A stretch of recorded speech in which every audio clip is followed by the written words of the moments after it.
everybody. Welcome to the Voxology Podcast. Mike and Tim here.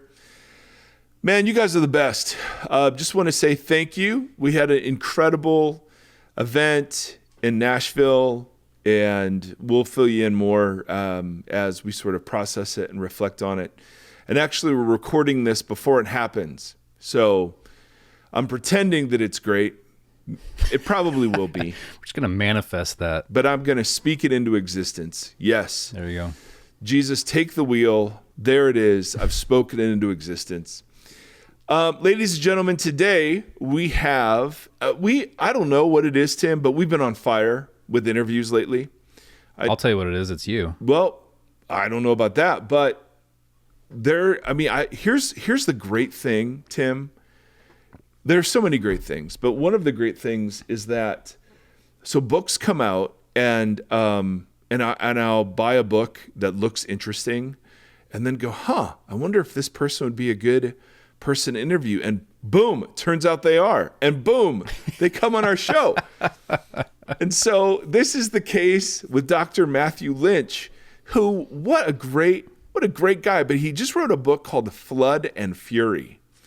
Old Testament violence and the Shalom of God. And for those of you who've listened to us for a while now, man, we are all about wrestling with those texts in the Old Testament that really cause us like a lot of grief and a lot of concern. And I got to say, this is one of the best books I've ever read on the subject. And so I read it and devoured it and highlighted it like crazy and went, and here he is on Twitter. And boom, would you respond to a random guy on Twitter? And yes. And hey, we're a podcast. And he's like, do it. So we did it. It's so great. That was a great little conversation you just had. That's how it is. That's me and the Holy Spirit right there. There it is. Usually the Holy Spirit says, really? That's exactly the intonation of the Spirit of God in my life. This is the choice you're making right now? Yeah. Really? Really? What's up, Pastor Mike? What? No.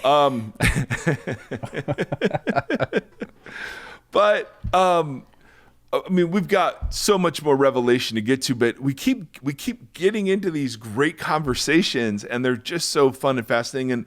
And we don't try to promote like loads of things for you to go and buy and purchase. That's not the role we want to play in the world. But we do come across some books that are really, really great, and we think there is, resonance and relevance with our community and the questions that we're asking and wrestling with, and this certainly falls into that category. And so anyway, great. He's a professor up at Regent and in Vancouver, which, dude, come on. Tim, if Tim were a city, he would be Vancouver. It's a beautiful area. Yeah, I've never been, but I've seen pictures and it looks beautiful. I've always wanted to drive. I've never been to Alaska, and I'd like to go to Alaska, but I want to drive there. Like, I want to drive that whole western coast all the way up. Ooh, I like that. What kind of vehicle would you want? I'm not thinking a convertible. And you got to block out like a week or more to do it. And I guess there are maps for it too, where you have to plan out, like it gets a little sparse for food and gas stations and some of that throughout some of that, but okay. I don't know. Something I could sleep in for sure. Yes. I think it'd be a cool way to experience that. Minivan? Just drive that whole way up. Yeah. Anyway, and to Phil's Vischer's point several episodes ago, you dressed for it already. You don't even need to. Right. You like all you would need is a toothbrush and some bottled water, and you're good. Yeah. Yeah. All right, Tim. Well, listen, this is super fun for us to get to have this conversation. Voxology crew, we hope you enjoy it. Thank you for being so great and being a part of this. And for those of you that are supporters of ours, just thank you. Thank you that we get to do all this. And someone I think is weed whacking right outside my window. So is it called weed whacking anymore? Did we rename that? Weeding?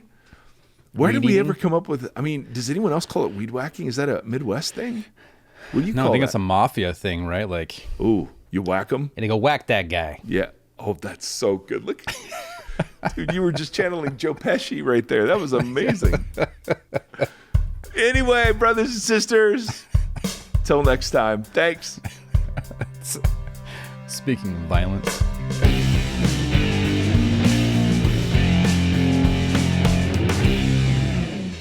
Ladies and gentlemen, we're in a great mood today. And the reason is because we're talking Old Testament violence.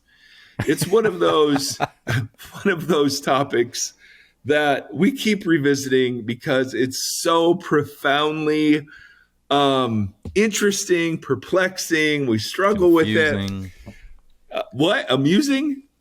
I don't know about amusing. Confusing. Oh, I guess it could be amusing. It's confusing and amusing. It wasn't to the Canaanites. Let's just put that out there. But today we have a new friend. And anytime Tim and I get to make new friends, we're happy. And this friend lives in Vancouver, British Columbia, which is probably the coolest part of British Columbia. And as we all know, British Columbia is the coolest part of Canada. So is that right? Did I get those geographical references? I think Vancouverites like to think of it that way. Yeah. Okay, that's fair enough. You have a hockey team.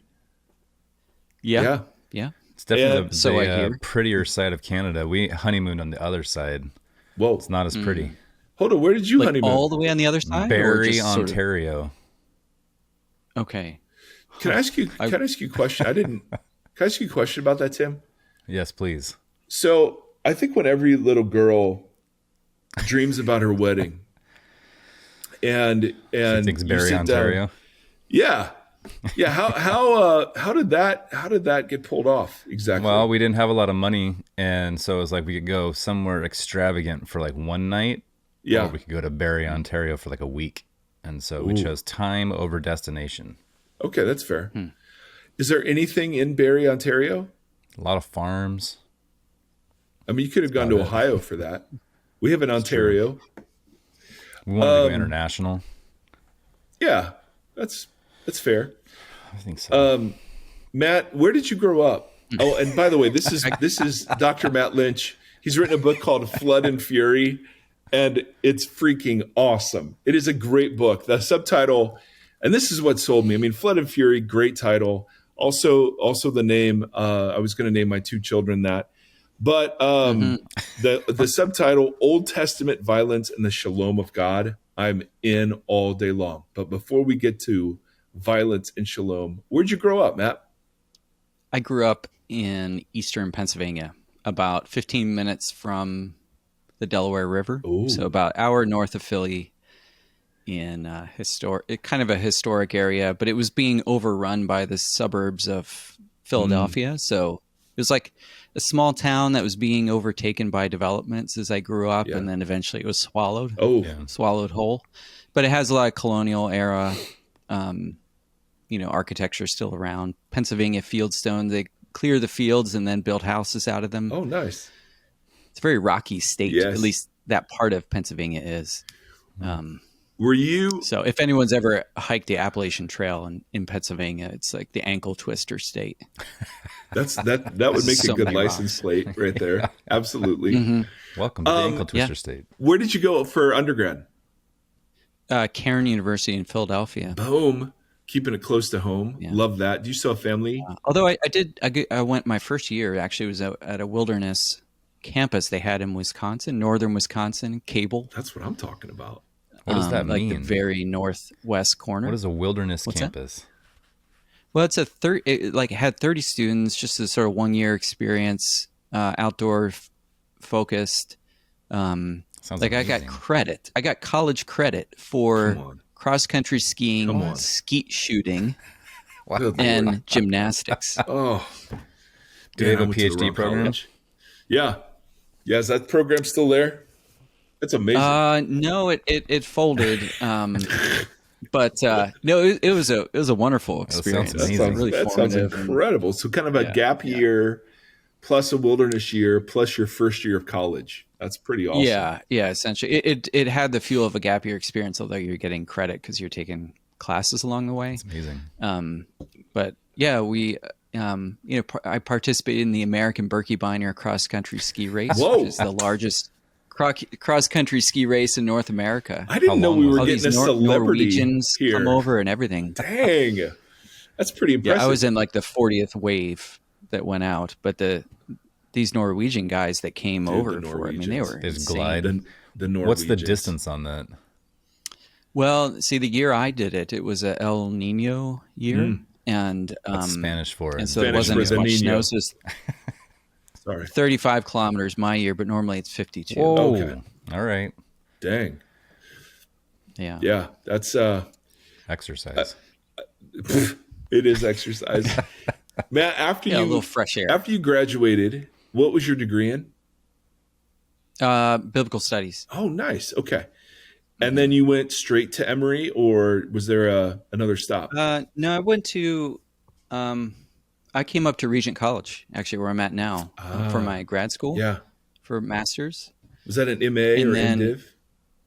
Yeah, I did an MA and then a THM, Okay. and then between that, spent some time in Chicago. Then went on for my PhD in Atlanta. Nice. Yeah. And you've got to, please, Matt, tell us the name of your dissertation, the title of it. Oh, It's so great. You probably have to read it for me. It's like Monotheism in Okay, so Institutions was that in the name Book of it? Okay. Chronicles. Okay, let me. Yeah. Let me. Yeah, I mean, that's the main title, and it's got a subtitle like Temple, Kingship, and Priesthood in Post-Exilic Perspective. I just thought. So I thought you it just would. rolls off the I tongue. thought you would have that memorized. Yeah, I think I got it. Yeah, here it 'Cause you is. just Here it read is. to me. Here it is. Ladies and gentlemen, if you don't buy Flood and Fury, this is the book you should buy. Monotheism and Institutions in the Book of Chronicles, Temple, Priesthood, and Kingship in Post-Exilic Perspective. Yeah. Bam. You can buy that probably in your local Barnes & Noble. Yeah. Yeah. Your local Christian bookstore should have it Yeah, too. there you go. Absolutely. Right. Yeah, because they carry stuff like that. It, Right next to the Testaments. That's right. The Testaments. Oh, snap. Matt, what do you, okay, one last silly question. What do you do for fun? Like, you have kids, so that potentially is fun. But like for you, if you have a day, no obligations, what's happening? Let's see. Well, a few options. I have I play soccer, so Nice. it's just like a local pickup game. We'll Perfect. play today at 5:00. That's what I'm talking about. We'll be out there at the turf field if you're interested. Yeah. And then we put in like a rock climbing wall in our garage. Oh, nice. Wow. So I like to mess around on that. Nice. I have students over sometimes. We climb on it, and Dang. go hiking. So those are a few things I like to do. Okay. Excellent. I'm glad I asked that question. Yeah. Catch up on sleep. Yes, man, always. Always. So what initially was it that caused you to wrestle with the big topic of Old Testament violence? Was there a moment, or do you remember a story when you were a kid, or when did that first sort of pique Yeah, your interest? it definitely did not hit me when I was a kid. And Totally. probably for a lot of people who grow up with the Bible as their kind of culture, Yeah. that they just know, you're not going to necessarily ask those fundamental questions unless you're of a certain disposition. Some people just have that, and they question everything about their own environment. And I wasn't really that way. I had a pretty stable environment, so I think it was partly. I mean, there were a combination of factors. Like as I started studying the Bible academically in college, some of those questions came up, and then my first day in grad school was 9/11 in 2001, Wow. I think those big cultural, political events, geopolitical events can form the backdrop to your experience. And so for those of us who were going through grad school together, that was the 9/11 and its aftermath were the background noise of our academic theological study. Yeah. And so a lot of questions about violence, and then the Iraq invasion, 2003. Yep. Was a big piece of the sort of atrium conversation here at Regent. So, and then I was, so that definitely prompted me to wrestle with it. I'd never had professors who were pacifists, and I did at Regent. Not all of them were by any means, but a few were. And then later being asked to, because I was focused on Old Testament, did my doctorate in it, people would just ask me to teach on it.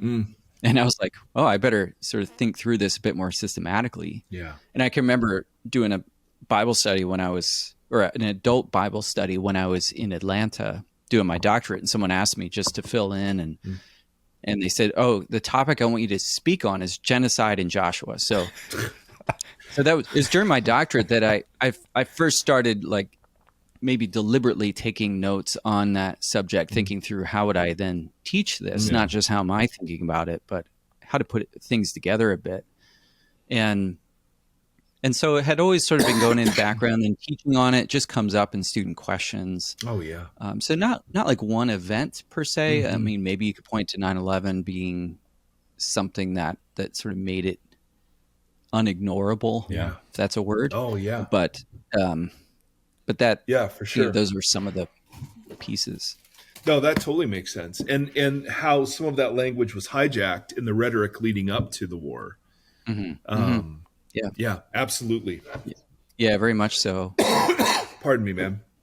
I've got to quit vaping. I've told Tim's holding me accountable. I've got to stop it. It's not working though.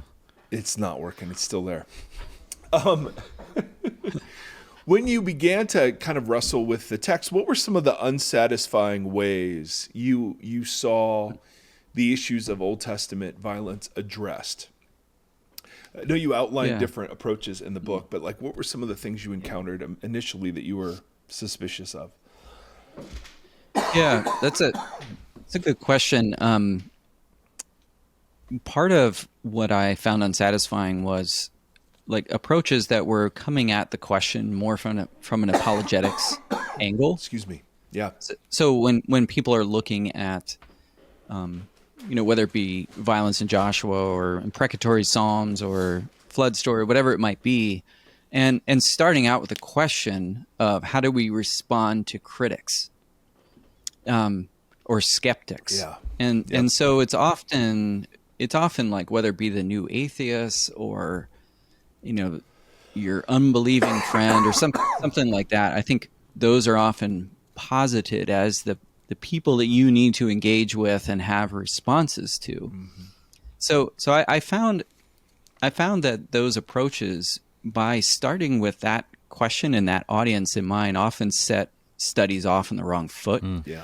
Yep. And sort of didn't allow for the kind of to and fro that you need with the Bible to really delve into some of those harder questions. Yeah, that's so good. And then on the other side, there are some approaches, I found Greg Boyd's stuff helpful on the one hand, but on the other hand, I think there's a kind of resolving all tensions dynamic in his work. And that can happen on either side, right? So he kind of gets rid of the presence of violence in the Bible completely, making it go away. Right. Exactly. And then on the other hand, there are people who resolve all tensions by saying, well, if you took sin seriously enough, it wouldn't be such a big deal for you, right? If you knew how much this offends God's honor, holiness, and so on, then that should humble you to realize, who are you to ask those questions of God and God's ways of dealing with the world. And the problem with that approach, I think, is that it doesn't always attend to, well, what is the text actually saying in the first place? What are the how do we reckon with the sheer diversity and complexity and nuance of the biblical text in that discussion? I always felt like there was sometimes a flat reading of the Bible. So and there are other approaches per se that I've found unhelpful and helpful or limited. But the temptation to either dismiss it entirely, or to punt to mystery, well, we'll never know, or and those were all the stages I went through. I mean, I came into these questions.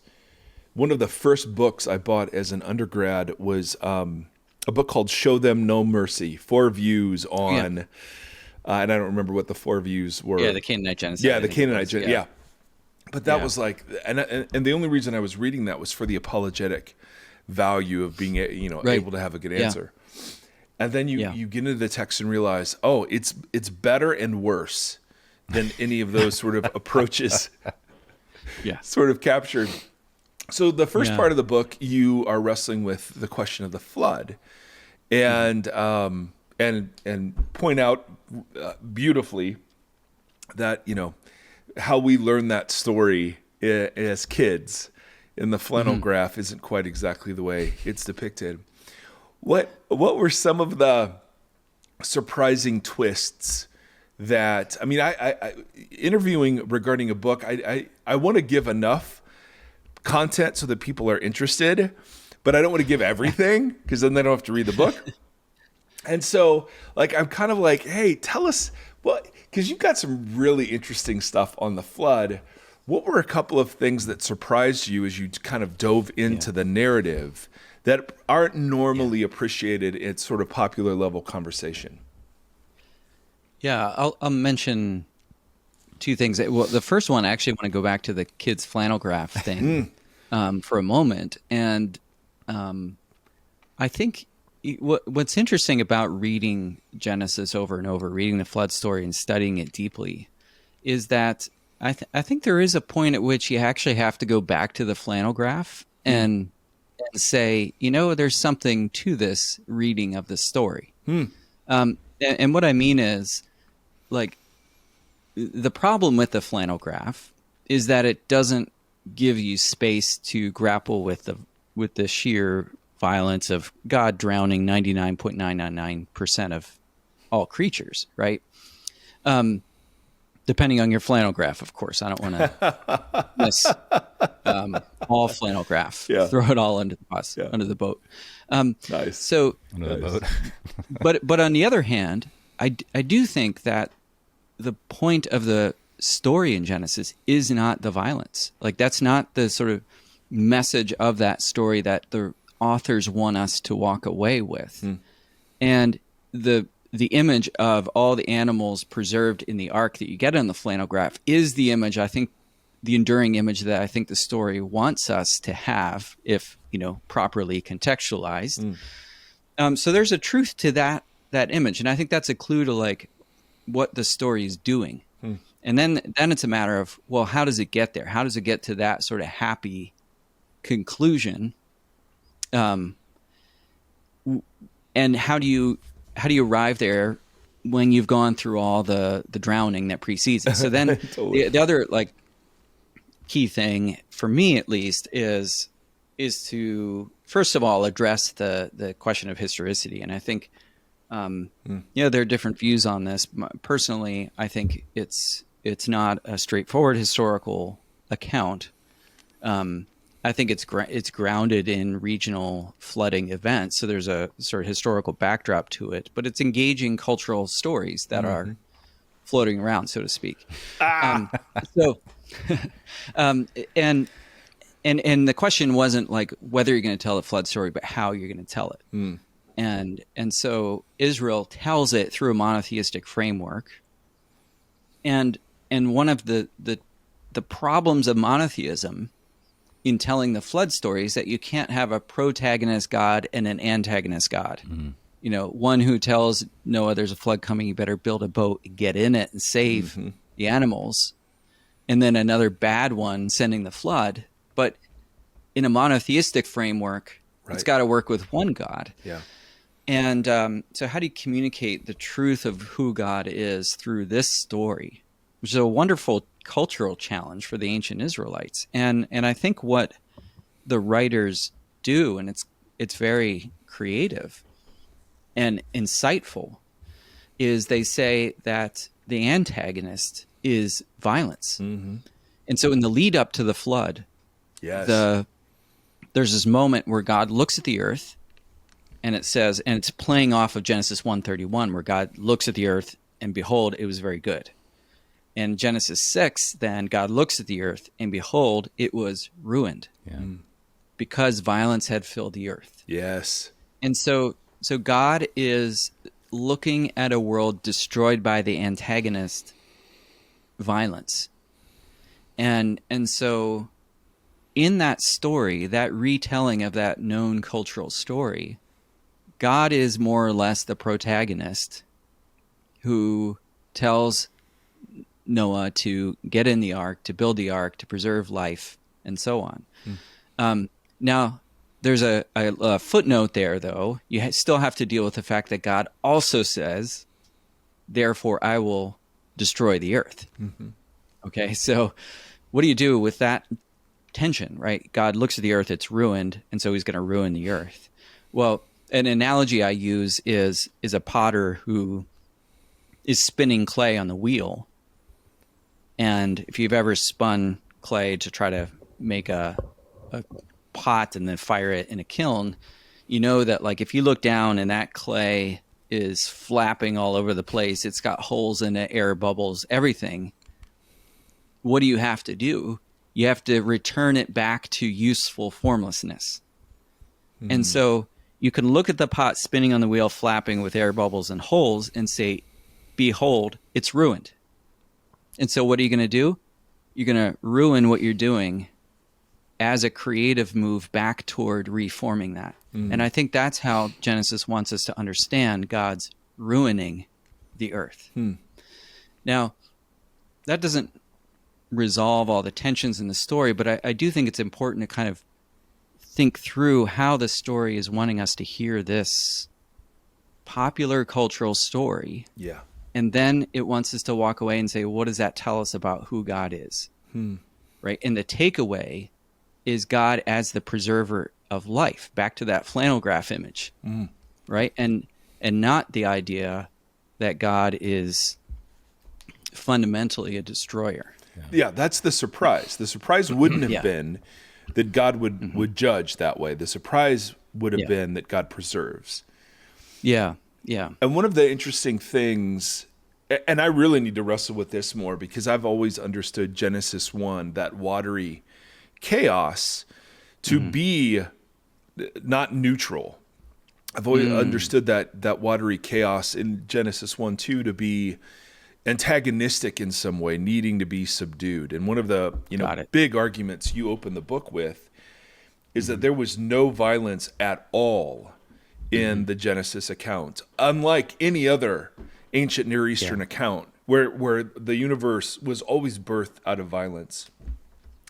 A huge point for you is that violence was nowhere in that story, and that's the corrupter that leads to the flood. And I just wanted to draw that out for a second because I thought it was really profound. I do make a point of that. Like I think Genesis 1:2, and it says the earth was formless and void, or unformed, and whatever, however you want to translate the Hebrew there, tohu wabohu. I think it's describing a not yet state. I don't think it's describing anything in hostility to God. God doesn't need to sort of wrestle that water into submission or anything like that. And it's analogous actually to the second creation story, where it begins in the garden. So sort of like retells the creation story in a new key. And it says that, this is before crops had grown, and a watery mist would come up, or watery stream would come up from the ground and water the earth. This is before there was any human to work the ground. So what it's doing is it's saying that this is a not yet state. Then God does something. And it's similar in Genesis 1:2. It's describing this not yet state. It's not yet formed. It's not yet filled. But it's not hostile to God. Yeah. And so when we translate it as chaos, then we might think that it's somehow violent chaos that needs to be beaten into submission. Right. And Greg Boyd is a real advocate of that approach. Right. Of the sort of primordial violence. And I think that what that does is it sort of ontologizes violence. It's part of the DNA of creation that's always there and has to always be brought into submission. Right. And I don't think Genesis 1 portrays things that way. The violence was an ingredient in the original mix of things. Yeah. That makes sense. Yeah, and one of the things that you do a great job of is showing how violence against women is the almost paradigm illustration of the corruption of violence in the world. The corruptive influence of violence in the world. And so I thought that was really, not that you need me to think anything about your work, but I thought it was great. And there's this hangover that I don't think is appreciated after the flood story, because we meet the Nephilim, and in Genesis 6, and the flood story is in some way a response to some of that. But then we get into Canaan and later There conquest narratives, and there they are. Yeah. They clung on to the outside of the boat. Right. So let's just, could you talk briefly? I mean, clearly We didn't have those flannel graphs. the Nephilim. That's what I'm saying. Depending on your flannel graph. Yeah, we need to make a new one. And, biblically. Well, the Brick Testament. Have you ever seen that? Yes. Oh, yes. The Lego. They're very graphic. That's funny. Yet Lego depictions of biblical stories, and they tend to feature the gore. What's it called? The Brick Testament? Yeah. All right. Yeah. Yeah, Tim's all in. I'm in. Yeah, I don't know if they put Nephilim on the outside of the ark, though. I wouldn't be too late. surprised if they do something like that. But yeah, so there's this interesting connection between the two biggest violence pictures of the Old Testament, the flood and the Canaanite conquest. And here are the Nephilim in both. I'd love for you to explore a little bit about that connection. Yeah, so I talk in the book about the fact that the Nephilim are sort of like the Sasquatch. I don't know if you had Sasquatch. Oh yeah. Lore where you grew up. Oh yeah. And photographs too, right? But they're always grainy. Yeah, always. And it's a shame. Or Loch Ness Monster. They were always kind of Bermuda grainy Triangle photos. was another one when I was growing up. And I, as a kid, I was just like, "Oh man, that's definitely something." That there's something to that, and I think the Nephilim are kind of like that. All the images we get of them in the Bible are kind of grainy, so you have to exercise caution when being too assertive about what exactly these things are. But they do appear in Genesis 6, and they're associated with the sort of warrior class of old, kind of the ancient warrior kings. And so Genesis 6 wants us to make a mental association between powerful warrior kings who found great cities and these fallen divine beings who rape human women. And so when you get into Numbers, the spies go into the land and they see Nephilim there, or they claim to see them. They talk about giants and how we were grasshoppers to them. Yeah. And they're grapes. Huge grapes. Yeah. Huge grapes. And in fact, there's a little fun detail in the book of Joshua. They go, one of the towns where these giants are found is a town called Anab, which is the Hebrew term for grape. Like in Grape Town, there are giants. That's funny. And funny.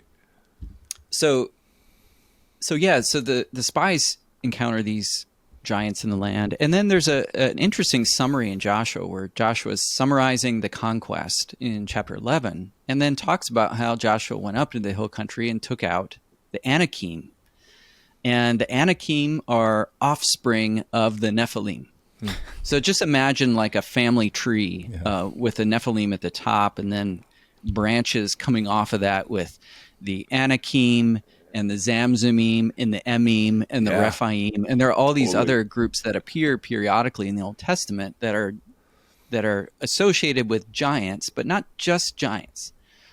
They're associated with royal kind of warrior figures and with here it gets even stranger, the deified dead. Nice. So Tim is all in. Just for if you're not watching this, Tim Stafford, who loves Halloween, is all in on all of this. Yeah. He's got a new Halloween costume. Sorry to interrupt you. Well, I mean, maybe your 23andMe would show some. I have no doubt. Tim's got some Nephilim in there. That's right. Yeah. Look at that beard. Have you ever looked into that? No, but I'm down. I'm going to start right after this. Yeah. I love pro wrestling too, so I feel like they must all be direct descendants. Under the Giants got to be there's a correlation. Absolutely. So anyway, John, and part of what I was saying in the book is that one of the angles on thinking about violence is that Joshua depicts the opponents that Israel defeats and whose kingdoms they dismantle as the offspring of these Nephilim characters. And the point is not just, whoa, they beat giants. Yeah. It's more specific than that. It's that they're systematically dismantling the sorts of walled city kingdoms that are associated with the great warriors of old, who thought of themselves as demigods. And so whatever you do with the precise history of these creatures, right? Like, I don't think we have enough data to figure it out. So I'm happy to just leave some of that in suspension. Yeah. And not try to resolve it. But I think we are meant to think in terms of kings who thought of themselves as larger than life, more powerful than anyone. And those are the sort of prime targets of the conquest. Israel is not depicted as going around and destroying small village communities. It's always the walled cities and their kings. And so there's a defeat, not just of Canaan, but of the Canaanite kind of kingdom. Yeah. And I talk in the book about how those walled cities in Canaan historically at this time in the late Bronze period were controlled more or less by Egypt. And so these are not only powerful kings, but they're Egyptian-backed powerful kings.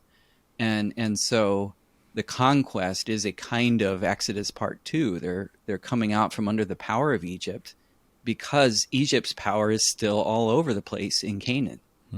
So it's easy for us to sort of, on a read of Joshua, just imagine, like, okay, they've left Egypt. That's far behind. Yeah. Now they're going into a completely different place where you've got these like peace-loving Canaanites. Yeah, granted, they're maybe wicked, but they don't deserve genocide, right? Right. And certainly they don't. But I think Joshua, read historically, can be seen as a kind of second part of the Exodus, and that's important. And their prime targets being these kings of Canaan who are backed and funded and militarized by Egypt. So I think that's why some Canaanites joined the Israelites as well. Is there are others who wanted to come out from under this power. Yeah. And we're keen to do so. Now, we don't get a picture of droves of Canaanites joining. So there's still issues, but yeah, I think that's important. And you spent some time dealing with the harem, if I'm pronouncing it correctly, commands to devote everything. And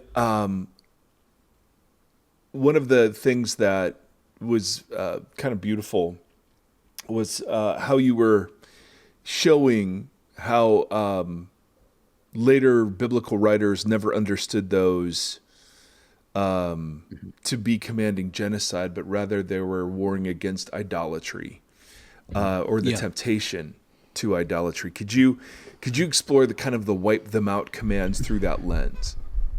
Sure. Yeah, I think there are two layers at which you have, three layers at which you have to deal with the question of harem. So that's, if you want to get the guttural harem accent on the first syllable. So there are kind of two layers at which you have to deal with that. Let me just turn on the power for my computer. Nice. Okay. We have the power. Yeah. I don't know why my computer's not charging. It's all right. Tim Stafford was out of internet for 6 there we go. days. Okay. Hopefully it holds up. My charger is sort of weird. That's all right. If we lose you, it'll either be the rapture or Electricity. I've been cheremed. well, I mean, that's the other option. Yeah. So there are 3 layers at which you have to deal with. I won't get into all of them in depth, but basically, like, first of all, you have to go back to the command of Deuteronomy and say, what is it in the first place? And there's real interesting complexity there that I won't get into, but it's very important, actually. Then there's the problematic enactment of the cherem in Joshua, devoting everyone in a town to destruction. But then that third part is the part you're mentioning there, with how biblical authors, later biblical authors, appropriated that law for their context. So it's sort of like the application question. How do we apply cherem to our daily lives, right? The question we all ask each morning. Yes. So it's clear that even by the end of Joshua, that law is being, you could almost say, spiritualized. There, there's a surprising moment at the end of Joshua where Joshua says to the Israelites, okay, everyone, put away the gods that are among you. And as a reader, you're like, whoa, wait a second. I thought that's why they're going in to wipe out the Canaanites, is because they're idolatrous and sinful and all this stuff. They're in the midst of Israel. Now, if they were to take a literal reading of Deuteronomy, they would have to stone to death each family that possesses idols, or each town that has them, and or who followed after them. So Joshua just says, put them away, get rid of them. Later on, King Hezekiah, he goes on a campaign and gets rid of all the high places in the land and all the idols, and uses the same verb, the same 3 verbs that are used in the original cherem command in Deuteronomy to talk about what he does in getting rid of idols, pillars, Asherah poles, all that stuff. But it doesn't show him enacting it by killing Canaanites. Same thing with Josiah later on. Uses the same language of the cherem command to describe what he does, but he doesn't go hunting for Canaanites. And even fast forward to Ezra and Nehemiah, it's its own sort of ethical problem, but what the Israelites do in the post-exilic period is they separate themselves from foreign women, which is another aspect of cherem command. So it's clear from the Old Testament that by the end of Joshua and post-Joshua, they're interpreting the cherem command, the destroy them, show them no mercy command, spiritually in reference to removing idols and avoiding intermarriage with non-Israelites who would lead them into idolatry. So good. So the command to destroy was later understood the command to destroy the Canaanite idols rather than the command to destroy the Canaanites themselves. Yeah, even though Israel recognized that some of the remnant Canaanites were still in their community. Right, exactly. Yeah, that's a very subtle point, but it's kind of like how the Israelites interpreted other commands, whether it was stoning a disobedient son or a mamzer, excising a mamzer from the community. Like there were all of these almost accommodations to make sure we never had to implement those sorts of things. Are you somebody, and this is kind of a little off the topic, are you somebody that sees Old Testament law as examples of wisdom rather than codifications of, penal code or something? Yeah, legislative code. Yeah. I think for the most part, yes. Certainly the sort of social law it seems like was understood that way.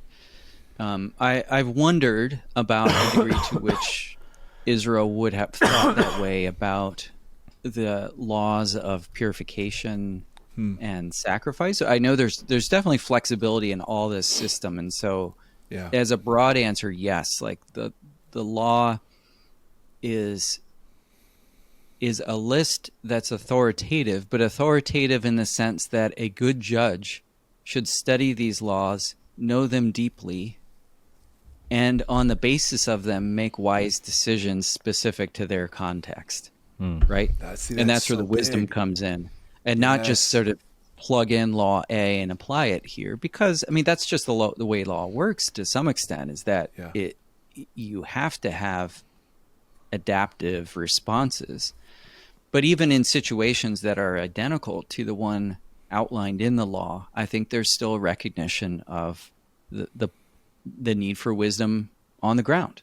And so it's not legislative in the modern sense of the term. Yeah. And I think the Old Testament is actually designed to teach us to think that way. I mean, like the entire book of Ruth in some ways is a meditation on the law through the story of this woman, Ruth, who's a Moabite. And like, how do you think Torah-like thoughts with regard to this woman, Ruth? And so according to Deuteronomy 23, she should be, if you just take a legislative approach, excluded from the community. No way, no possibility. And I don't think the story is a sort of subversive answer to Deuteronomy 23, because I don't think they thought that way about law in the first place. So they're, and same with Joshua too. Rahab, what do you do with this Canaanite woman? Do you show her no mercy? Who is more Yahwistic than any Israelite? Right. So you do a good job with that. It teaches you to sift and prioritize, like, what are the fundamental matters, what are secondary. And so her faith is primary and her Canaaniteness is secondary. And it's not the other. You're not to treat things the other way around, because that's, in Jesus' words, like lesser matters of the law taking priority over greater matters. When you are talking about approaching the Old Testament in general, what are because I think I certainly know our church is full of people who have been exposed to the Old Testament, draw the conclusion that it is not at all like Jesus, and then we're done with the Old Testament. What are ways in which you can read the Old Testament without losing your faith? You know what I mean? Like when you are with undergrads, if you teach undergraduate, how do you kind of model an approach to the Hebrew text that allows for exploration rather than just, oh my goodness, this is awful, and we flee? Great question. I think a bunch of it has to do with like our posture to the Old Testament, and then some of it has to do with the content. So in terms of posture, I think it's important to recognize that the Jesus that we love and want to see as a foil maybe for the Old Testament was immersed in and deeply formed by the Old Testament. It was his formative curriculum, his educational environment. So then we can ask ourselves a question: how is it that these texts so formed and shaped the person of Jesus that he lived and taught as he did? And so we have to take seriously the Hebrew Bible, Israel's scriptures, as Jesus' own curriculum. And so there's that sort of starting point. Now that won't help you in all the details of the Old Testament, but it can sort of help orient you to the whole task, right? So then you go back and say, well, how might that be so here, right? And so the other thing I would say is that the complexities, challenges, the problems are things the Old Testament itself recognizes and wants us to even puts them front and center to deal with and to think through. Like, I love the Walter Moberly talks about how Genesis 4, Cain and Abel, it puts front and center the problem of apparent divine favoritism. Why does God prefer Abel's offering over Cain's? Now, there's some like hints in the text, but it's really not clear. But instead, what's clear is like the need to to grapple with your response to the fact that God's going to seem like he's showing favoritism. And that's going to be part of the faith journey. And when Abraham and Sarah come into the land, right away they're hit with a famine. And so they've got like this promise, and then they're exiled to Egypt right away. And so like the apparent failure of promises from God. So the Old Testament anticipates the kinds of faith dilemmas we're going to have, and then wants to walk with us through those in a way that's not simplistic and non-reductive. Yeah. And so it also gives us a voice in the relationship with God. And so the whole lament tradition and protest tradition in the Old Testament shows us that these challenges we face in faith with other people, with God, are things that we can give voice to. The Bible actually, God has inspired texts and given them to us to protest against him, which is remarkable. So those are a couple of things that I think are really important in terms of posture, and then, thinking about what the Old Testament does. Yeah. So, yeah. Tim, what are you thinking? You're awfully quiet. You just asked my question. I have it written down here. Oh, nice. Great minds. Absolutely. Because I think that there's, it's disturbing beyond, I think, what some of us recognize, at least what I recognize, when we open the possibility that the flood wasn't exactly as it was described. And then you're left with, well, how do we know what it was like then? And can we trust those sorts of things? And you talk about the difference between a truth claim and a truth value. Is that right? Yeah. I thought that was super helpful. You want to speak to that for a moment? Sure. I mean, I that was something I learned from one of my professors, Phil Long, who wrote about that in his book, The Art of Biblical History. And basically, when you're thinking about ancient texts and scripture and what value we assign to its truth claims, like it can be helpful to recognize that there might be a distinction between, or there's a necessary discernment when it comes to thinking about what are the truth claims of this text. Before you jump to say what's the truth value of the text. In other words, like, does this hold up or not? So if you start out reading Genesis 1 and assume that the primary truth claims of that text are about, biology or science or history or whatever, you're going to maybe be on the wrong path when it comes to assessing the truth value of that text. Yeah. Right. So you first have to get at the literary, rhetorical truth claim, theological truth claims of the text before you assess their value. That's good. And sometimes we're assessing the value of the wrong claims. Now, I recognize that, like, discerning the text's own claims is an interpretive move, right? So there's no handbook given to us by God for figuring all that out.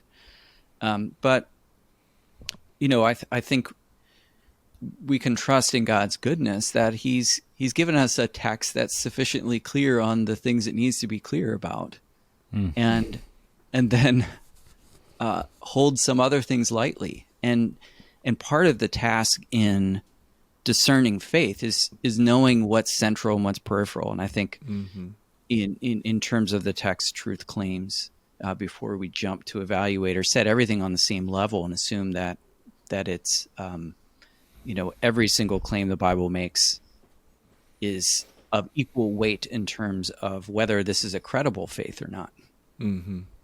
Yeah. Dang, that'll preach. Matt, how do people best find you online or access your work? Obviously, we're going to recommend the book, but I know you're on Twitter. You just go to ChatGPT and look and type in Flood and who Fury. is Matt Lynch, Old Testament, Regent College, and it'll give you a little biography. Nice. So that's probably the best way to find me. Nice. Yeah, I'm on Twitter. I'm on email. I'm on email.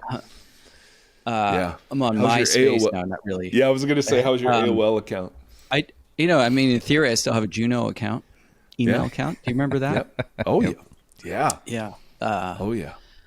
Oh So yeah. I think a good old fashioned Google search will do you well. Perf, as my kids would say. Yeah, I'm at Perf. Regent College, so that's where I'm located institutionally. What are you going to teach this fall? Anything exciting? Yeah, teaching Isaiah, Oh, which I love. man, nothing happens there. Yeah, that's, Old Testament not a lot to foundations, work with. Isaiah, and exegesis. Dang. All right. Well, listen, Matt, we're going to let you go and honor your time. Thank you for making time for us. The book is fantastic. Really, really great work. Thanks for putting up with our shenanigans today and exploring some of these things, because I just, both Tim and I, for ourselves, but also on behalf of our community, really wrestle with some of the portraits of God found in the Hebrew scriptures. And so this is a great resource for that. So many thanks. Thanks, Mike. Thanks, Tim. Yeah, thank you. Thank you for listening to this conversation. Voxology is a 501c3 nonprofit organization that is supported by listeners just like yourself. If you'd like to partner with us, you can do so at patreon.com/Voxology. You can also join the community and hang out and chat with us on the socials. Facebook.com/Voxology Podcast and on Instagram @Voxology. Thank you for walking the long road with us.